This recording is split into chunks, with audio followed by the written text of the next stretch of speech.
एका निष्पाप मुलाची हत्या केल्यानंतरही सियाचा काही माच कमी होताना दिसत नाहीये.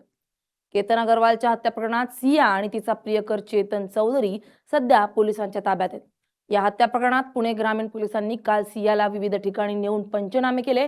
यावेळी माध्यमांच्या कॅमेऱ्यात सिया गोयल मधलं बोट दाखवत अश्लील वर्तन करताना कैद झाली आहे. हा व्हिडिओ व्हायरल झाल्यानंतर सियावर जोरदार टीका केल्या जात होत्या. या व्हिडिओतून पाहूयात की एका निष्पाप मुलाची हत्या केल्यानंतरही सिया गोयलचा माज का नाही उतरलाय. सिया गोयल वेगळ्याच दुनियेत जगतीये का? सियाला कारवाईची भीती नाहीये का? सिया हे सर्व प्रसिद्धीसाठी करत आहे का? की तिला माहित आहे काहीच कारवाई होणार नाही? सियाचं नेमकं काय सुरू आहे पाहूया. नमस्कार, मी स्नेहल चौधरी. आपण पाहतात LS मराठी. पुण्यातील लोहगड किल्ल्यावरून प्रियकराच्या मदतीनं आपल्याच होणाऱ्या पतीला दरीत ढकलून सियानं ठार केलं.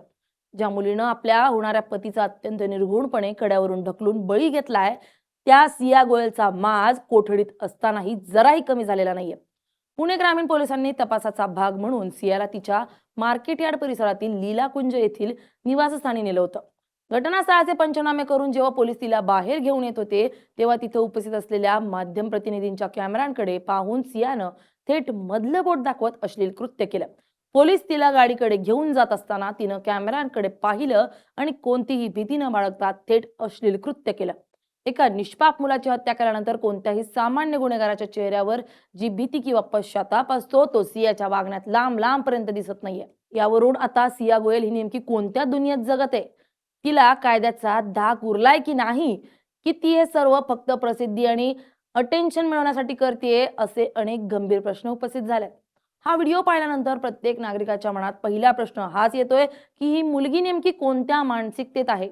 स्वतःच्या हाताने एका तरुणाचं आयुष्य उद्ध्वस्त केल्यानंतरही तिच्या चेहऱ्यावर कोणताही पश्चाताप किंवा भीती नाहीये. कायद्याच्या आणि पोलिसांच्या विळख्यात अडकलेली असतानाही तिची ही देहबोली तिची विकृत आणि क्रूर मानसिकता दर्शवते. ती अजूनही वेगळ्याच दुनियेत जगत असल्यासारखी वागतीये. सामान्यतः कोणत्याही गुन्हेगार पोलिसांच्या ताब्यात आल्यावर कायद्याच्या भीतीनं मान खाली घालून चालतो. मात्र पोलिसांचा तगडा बंदोबस्त आजूबाजूला असतानाही अशा प्रकारे उघडपणे अश्लील कृत्य करून आव्हान देणं, यावरून तिला कायद्याचा आणि पोलिसांचा अजिबात धाक नसल्याचं स्पष्ट होत आहे.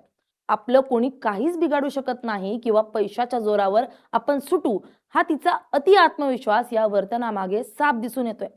अनेकदा श्रीमंत किंवा आर्थिकदृष्ट्या सक्षम कुटुंबातील आरोपींना वाटतं की आपण महागडे वकील करून किंवा कायद्यातील पळवाटा शोधून यातून सहज सुटू शकतो. आणि हे पुण्यातील पोर्शे प्रकरणात आपल्याला पाहायला देखील मिळालंय. आता सियाच्या या उद्दम वर्तनामागे तिच्या वकिलांकडून मिळालेला काही कायदेशीर सल्ला किंवा आपल्याला न्यायालयातून जामीन मिळून जाईल, हा अतिशहाणपणा तर नाही ना, अशी शंका आता उपस्थित होतीये. या संपूर्ण प्रकरणाच्या पार्श्वभूमीचा विचार केला तर सिया गोयल आणि केतन अग्रवाल या दोघांचा विवाह दोन्ही कुटुंबांच्या संमतीनं ठरला होता. येत्या नोव्हेंबर महिन्यात त्यांचा भव्य विवाह सोहळा पार पडणार होता आणि दोन्ही कुटुंबात आनंदाचं वातावरण देखील होतं. मात्र दुसरीकडे सियाचे प्रियकर चेतन चौधरी सोबत प्रेमसंबंध सुरू होते.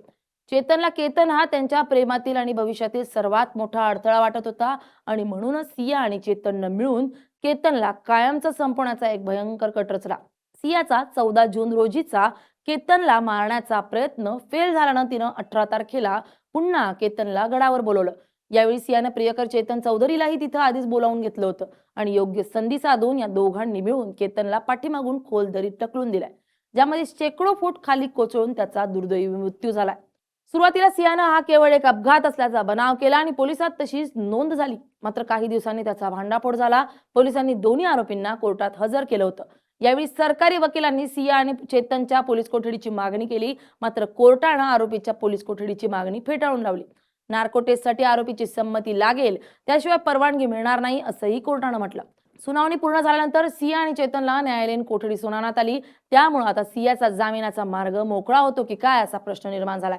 तिच्या वकिलांनी काही माहिती दिल्यानंतर सियानं असं अश्लील वर्तन केलं तर नाही ना, असा प्रश्न आता निर्माण झालाय.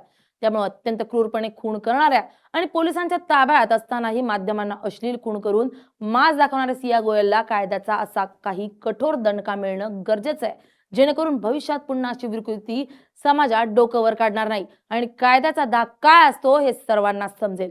Bureau report LS Marathi.